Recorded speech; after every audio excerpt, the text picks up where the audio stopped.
Good morning. Morning. Good to see you all today. And you on Zoom as well. I don't see you, but good morning to you as well. Well, last week, David Shaw, there he is. He gave a very good talk. And afterward, at the very end, I responded to something. And I realized at the time, then when I had a few words to say, that I felt that I probably have been, while leaving something out of one of my teachings, that I should, well, I don't leave it out exactly, but maybe I need to emphasize it more. And that is silence. Maybe I should say more about that. That is, we could say, at the heart of our practice. Well, what I commented on is, well, something that I very frequently point out. Watch your mind. Watch your mind, but I probably rarely, maybe, I'm sure I have once in a while, mentioned that this should be silent. Watching your mind doesn't mean to comment on your mind or the observations you're making or the observations of someone else or whatever. Or we might have something running in our mind. To watch your mind isn't to watch your mind and then judge or speak or something else, whether you're judging yourself or others. To watch your mind, as the awakened would have us notice that, say, watching your mind, really, we could make use of the word just. Just watch your mind. It's not watch your mind and comment. Watch your mind and, cast judgment, or watch your mind and correct yourself or something like this. It's just walk your mind. I use it not always, but sometimes with, say, seeing. When I'm writing it out, I might italicize it. I don't always. I'm just referring to regular seeing with the eye and objects out there and that sort of thing. Don't italicize that, but in seeing and realization, referencing, or at least pointing to the actual perceptual experience, which for many of you would still mean a conceptual experience as I would talk of it. But it's just seeing, and it is just that, with the word just, and I will italicize the word just as well if I'm writing it out. Because it means just seeing, or just listening, or just watching your mind. Just that. And so when I speak of just in this way, it means not commenting on something else here, not referring to something else other than what is just mentioned, watching your mind. Or in the seeing, when I italicize it, there's really no object there. There isn't really if you're watching your mind. But this is as the awakened experience reality, what is taking place here. It is not in what we say about it or think about it or characterize in some way. It is just in the experience, the perceptual, whether it's seeing or hearing or tasting, whatever it might be. And it is just that. Most of the time, for most of us, it isn't just that. It's loaded with judgment and characterization and I want this or I don't like that. endlessly. And then the jabbering going on in the mind, commenting further on all of these things. And that becomes very real for us. In fact, that is our reality. Always relating to things or thoughts, feelings, other people, or the situation. And leaving really no room, though it doesn't take room, for the just experiencing, which is purely of mind. So I wanted to say a little bit more about that in terms of watching, because again, we're so quick to judge and to add things to the situation. And then we feel like we have to do something about that and comment on it. And of course, the moment you say anything, immediately there you are. And even if you're just thinking, but it's a thought, a formed thought, maybe there's a word attached, and there's you, and then there's the object. You hear the subject and the object out there immediately. And already this is a noisy place. And most of us live out our lives right there in this very noisy place. The awakened do not lose sight of the whole. This is something else I've said repeatedly. And with this, I'm referring to this silence. The awakened do not lose, can I say sight, or maybe should I say earshot of, of the whole. Hearing, just hearing, without particular content. When we have teaching that's coming out of something like this, we end up with teachers saying things like, something I've given you plenty of times, Suzuki Roshi, when he said, when my talking is over, your listening is over. There's no need to remember. There's no need to comment. My talking is over, your listening is over. No need to remember what I said.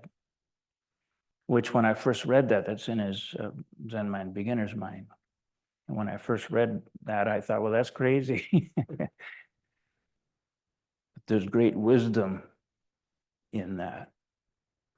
And the wisdom which is true knowing what is taking place, is never in the words. I want to repeat that. It's never in words. One more time, because don't lose sight of this. The knowing, the understanding, the realization, the enlightenment, the awakening, the realization of what is truly taking place here is never in words or thoughts or ideas.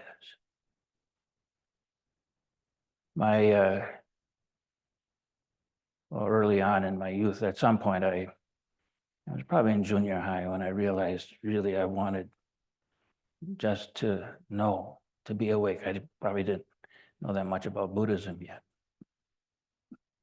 But I felt this was the most important thing. So I started moving in that direction, whatever I thought was required.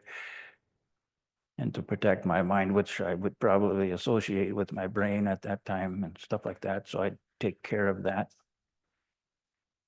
I wouldn't drink alcohol. I wouldn't take drugs. Drugs was not that big an issue, at least in my community when I was a teenager. But wanted to just protect my mind, and I wanted to get to the truth. I wanted to know what was going on.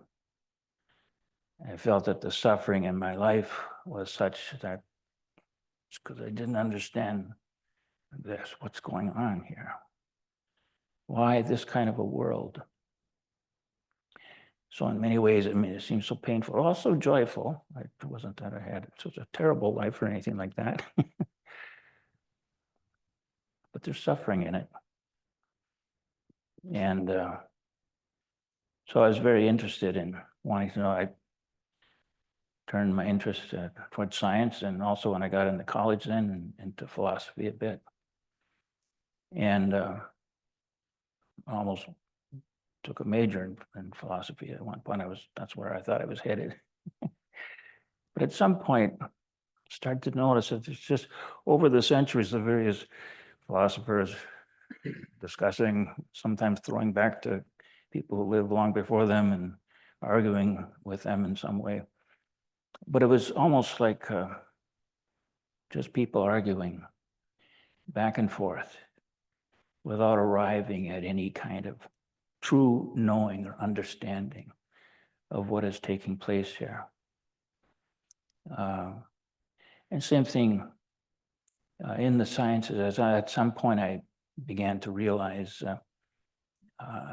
that it was in, well, I won't get into what I was studying, but it was in biology. But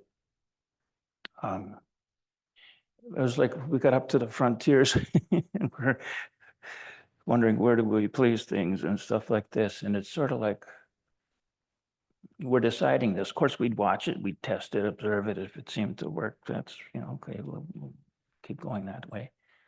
But it was always reaching for something. And then years later, when I had gotten into Buddhism in a more serious way, I was interested in it, even probably when I was in junior high, I suppose, but in high school. But eventually I got into Zen. I started studying Nagarjuna on my own. It totally blew me away. I didn't understand it, but it wasn't like anything I had encountered before. And I was wanting to, okay, what's his point? What is he getting at? And also it could seem so intellectual. And in her talk last Wednesday, Cindy mentioned that, and she said the teachers said, we don't say this, but that we follow an intellectual pursuit of some kind. We have Dogen who's saying, cease from practice based on intellectual understanding. And many other, shows up in many other teachings as well. And yet she said, she's been helping me now with, I'm doing a book now on Nagarjuna. And she's been helping with some of that. But it's like Nagarjuna just seems so intellectual. Yeah, I thought that too at one time when I first encountered it. And I didn't really understand what the awakened see and what they realize, and that would include Nagarjuna. But it is this kind of ignoring of silence, you might say, that we see. And that's where we are. But the awakened, they never lose sight of silence. They never lose sight of the whole, totality. This is important to keep in mind. But that place is silent. And that silence is there even in the midst of some great cacophony of sound or whatever. And the hurly-burly of the world that we live in, the dusty world of the senses. And the stuff that we take in through the senses. We have with Chen Song and the Xin Qing Ming, the awakened do not hate the world of the senses. It isn't that there's something wrong with it or bad or that we have to deny ourselves. But confusing what we take in through the senses, the objects that are forming there, with actual knowledge or knowing of what is taking place here. For the awakened, this is confusion. I've mentioned many times one night when my teacher was giving a talk and then he just said offhandedly kind of, whatever you think is delusion. And we all laughed. I laughed. So it struck me that he means just that.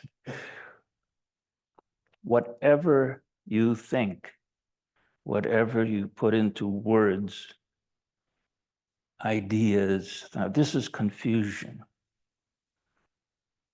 I think of all the studies I had, like in philosophy and whatever.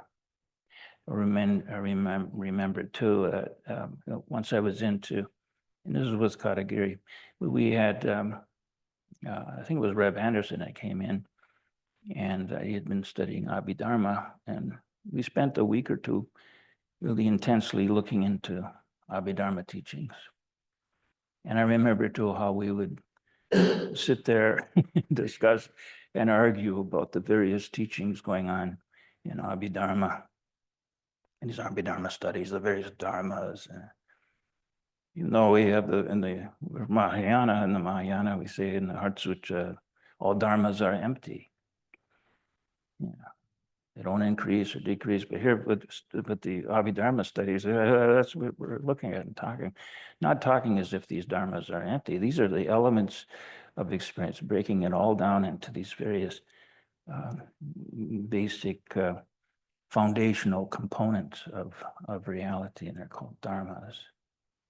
And many of them are mental dharmas, and there's the physical dharmas. And then we'd argue. And these different schools from ancient times that we were looking at too, they would argue with each other. After one of the great conferences back in India, I don't know, I forget when it was now. And they produced this book, Points of Controversy. I have it in my library. Looked it over what the various schools were arguing about. This is in Buddhism. As if the awakened teachers of the past did stuff like this? No. No, they did not, but very few of us wake up. That should not be a problem for you, because you can wake up. And this is what I try to help you with. This is what I want you to know and to realize. I'm going to take you into this morning. Do we have time? I hope so. In a little bit, but I just want to say a few more words here. But if we're working with ideas or concepts, or this is the way to look at it, like maybe philosophers or people in science as well, thinking that we actually have, there's actual substance to the objects that we're dealing with, whether physically or mentally, with ideas, emotions, feelings about this or that, worldviews, etc. And it's endless with us human beings. And it transcends our cultures and languages, all of this. This is where most of us are. Unless we wake up to what's taking place, even here now in this very moment, in the very place where you're sitting. We can wake up to this. But this is where the awakened, this is what they speak from. If it's true Dharma teaching you're hearing or reading, this is where that's coming from.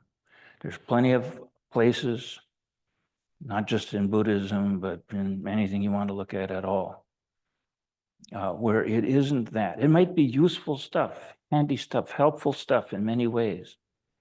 There's nothing wrong with that exactly, except don't take it for ultimate truth or reality.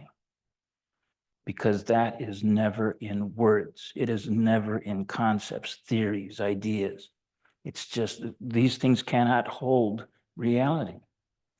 They come with contradictions and all sorts of trouble. So what the awakened teach and what they point to is, do I even say transcends? It's more than that. But it transcends all of the graspings of various things that we might want to play with or feel we need or have to work with or something in our lives.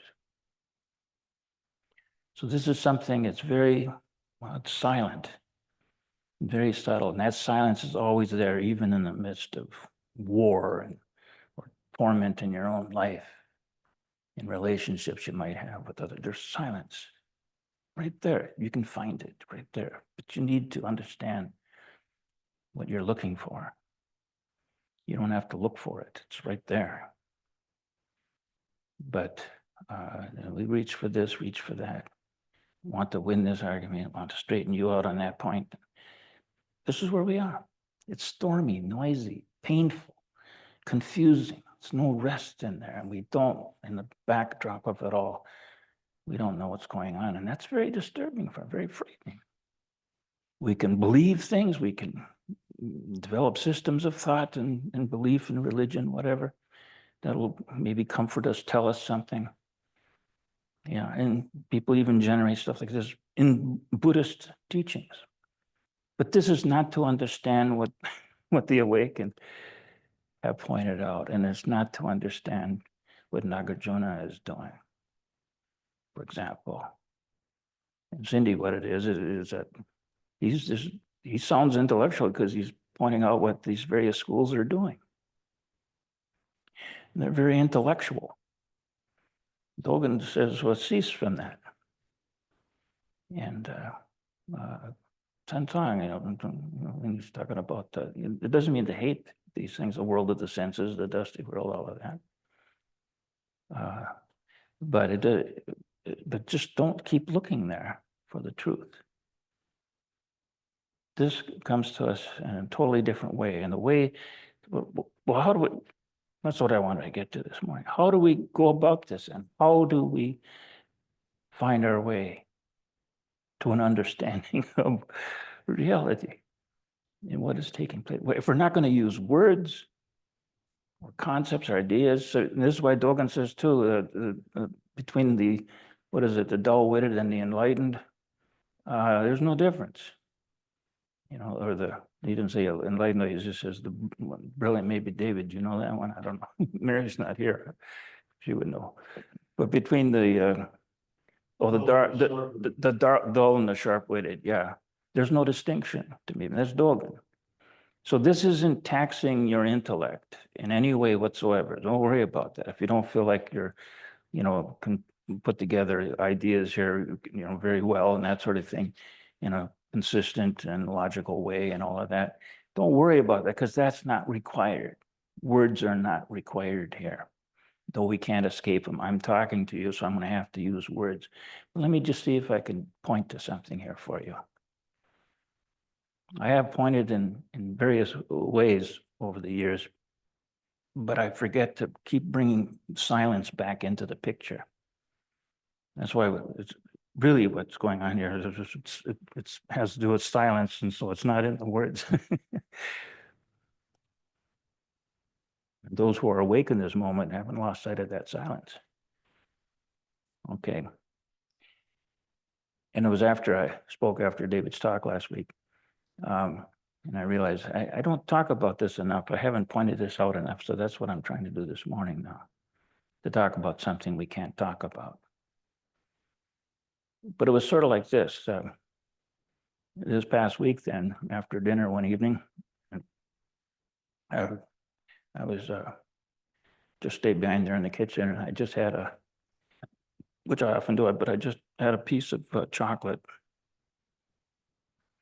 It was a Lindt chocolate, Lindt truffles. Anybody know what that is? I mean, these are like the finest chocolates ever.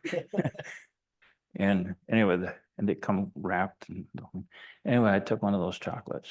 That'll be my dessert. I'm not into sweets a lot. For me, they start to cloy very quickly, and so I can. But the 70% truffle, Lindt truffle, to me is perfection. So it's sweet, but not real sweet. They have their milk chocolate, of course, sweet, and then they have their dark chocolate in the blue wrapper, and then they go to a 60% cocoa, chocolate, whatever, and that's now we're getting there. And then they go to 70%, which to me is perfection. And that's what they've had. I think I've had all the way up to 85%, but that's too much. That's getting kind of bitter. But in that 70%, there's still some sweetness there. So I remember just taking, to me, is a nice way to just cap off a meal. And I took that 70% chocolate and just letting it melt in my mouth. And they have this softer center that's divine, you know. But I'm just sitting there tasting this. And I wasn't really thinking about it or anything, just sitting there, just enjoying this. But then, even in the silence, it's like even in our meditation too, just sit there. Don't work at thinking or anything. Some thoughts come, just let them come and they'll go. Don't try to drive them out. Don't do anything. Just sit. So the mind kind of plays like that a little bit. And so as I'm sitting here, and the thought just came to me, you know, oh gosh, what is it now? Yes, because it's just barely sweet, you know, but there's sweetness there. And the thought just passed through my mind, is sweetness a flavor?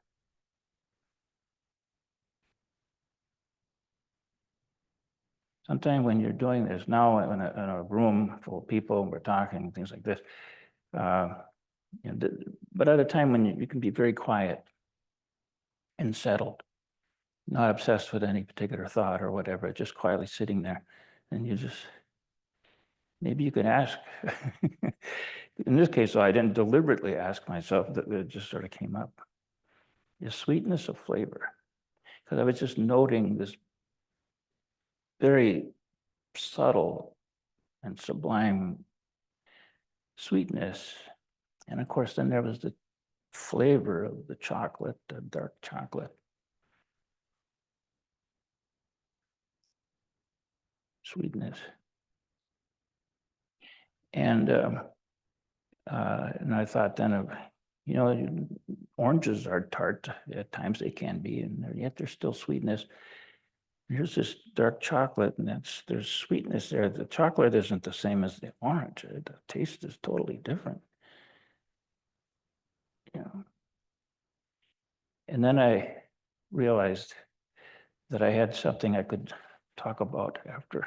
I wanted to expand on what I said after David's talk last week about just watching your mind, just this, not commenting, not saying anything.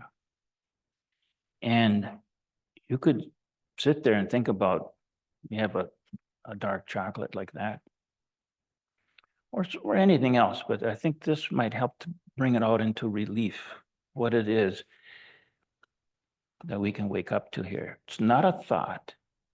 I've often used the taste of orange juice as a little more blunt than that.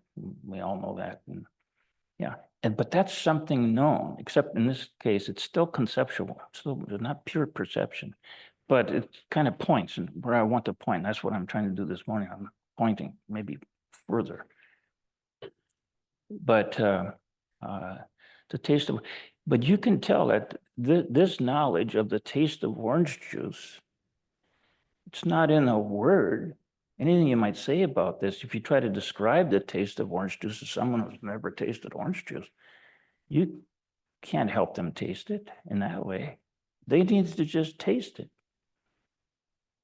But in the case now of reality, we already are having a full-blown taste or sight or sound or feeling or thought of enlightenment, awakening, reality. But it's in the silence, the moment we apply a word, whether even just in thought, we apply a word to it, what to describe, what, in any way whatsoever. Already, the world is split now. We're out of the pure perceptual experience, and there's thought. And now we could raise this idea. Well, it's sort of, you know, and then we can even in our own mind start arguing with ourselves. Like when I brought in the thought of the orange juice there a little bit, and then I was noticing, oh, yeah, here we are back in the arguing, like when we were studying the Abhidharma, arguing about the various dharmas and things. That they're clustered in these kinds of groupings, the heaps, the skandhas, and in various ways. Or philosophy.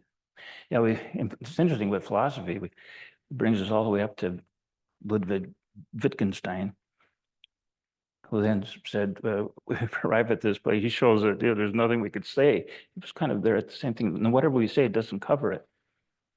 And whatever where we can't speak. Oh, it's a beautiful quote. I'll botch it here, but wherever we cannot speak, we must remain silent. He said, that's Wittgenstein. And then he left philosophy, became a school teacher. The trouble is, in that case, decade or two later, maybe, he got back into philosophy and wrote some more books and things.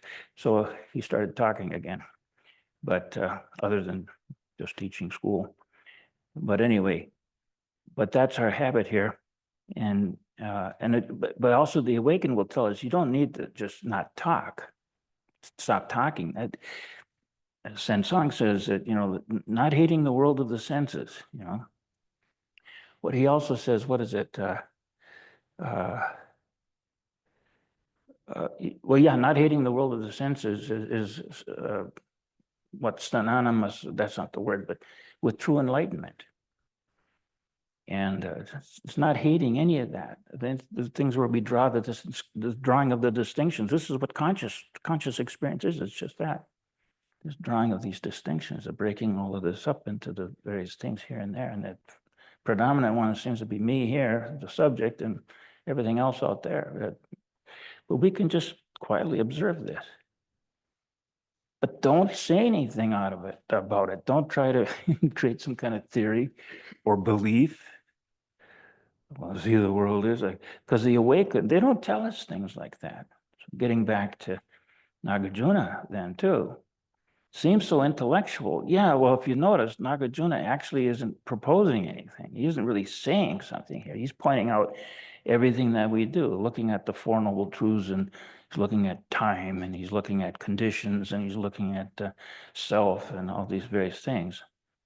And pointing out all the various things that have been said and written about all this, he shows the contradictions. It can't possibly be like, can't possibly be like, it can't. My students, when I was teaching these courses, and they'd want to know, like, well, what's Nagarjuna's point? After we get about 3 courses into it, what's Nagarjuna? What's he bringing us to? Because we're always looking for something like that, something we can grasp, something we can get a handle on, something we can discuss and weigh out. And that's a lot of fun. It's interesting, But it leaves us with a heart that's vulnerable to, well, just simply not knowing, to being confused about it all. And again, so this doesn't require some big intellectual leap that we have to take or anything of this sort. It's just a matter of learning to just watch. And a thought comes up in your mind, it might be linked with just watching, and it's a judgment of some sort.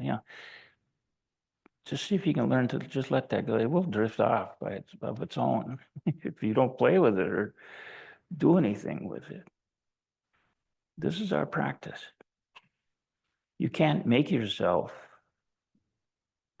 mind go blank or anything of that, but we can learn to observe. And of course, the moment you do take hold of something, there's a leaning of the mind. And then this is what we need to observe. I point this out many times. And to the extent that our mind leans, this is to that extent we're lost in confusion, in delusion. To the extent that our mind doesn't lean, it's like the mind of reality, the mind of the whole. Doesn't lean, can't lean, because there's nothing outside of it.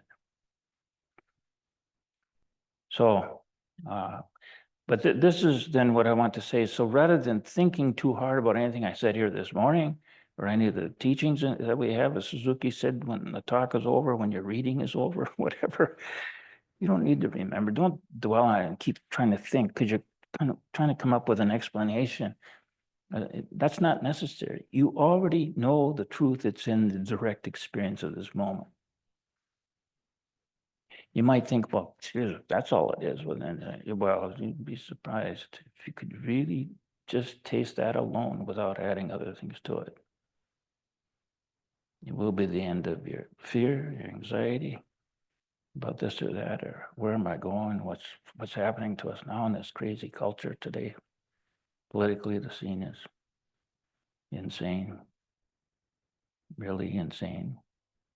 And so many other things as well. The environment is endless with this. And yes, maybe we need to act in various ways. We'll see if you can act with a well-tempered mind here that can remain settled and stable, not tossed away by the speculation of the future or that, or I hate this or them over there. Look what they're doing. And we have our justifications for that. Just see if you can bring your mind back to the whole. And this is where the awakened are. It doesn't mean, okay, that those will just be that alone, nothing. No, we're in the world. We're interacting with the world. But we can either interact with a settled mind, a clear mind, or we can just react totally bought into this insane interpretation, this delusional thought, as Katagiri would point out. Whatever we're thinking, yeah, this is, if you're hanging on to that as if that's the truth, that's really how it is, without just realizing that's how it looks to me now. But keep watching that, but see if you can keep your mind on the whole. There's the settledness, the quietness, there's the knowledge. It is right there. It's available to us all at all times. It is your perceptual experience. But it is which is the just seeing or just hearing, just tasting. And with no thought. This is Dogen's think not thinking. Is just this. And just see if we don't lose sight of that, or don't lose sight for too long. Let's just come back to this. But this is what our practice is. It's just to settle down with this.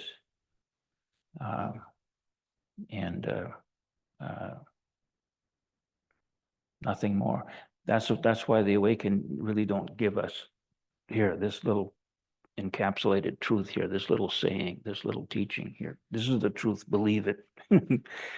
Yeah, this way is not about believing anything in particular. It is about observing and settling with the knowledge you need to live with an easy heart and mind in this world of total chaos and turmoil is found in just that alone. So maybe I've said enough. I know I've gone over the line here, so I better stop. But any questions out there or out in Zoom land? Anybody?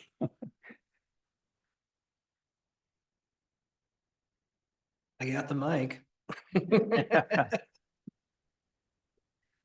Okay, well, thank you.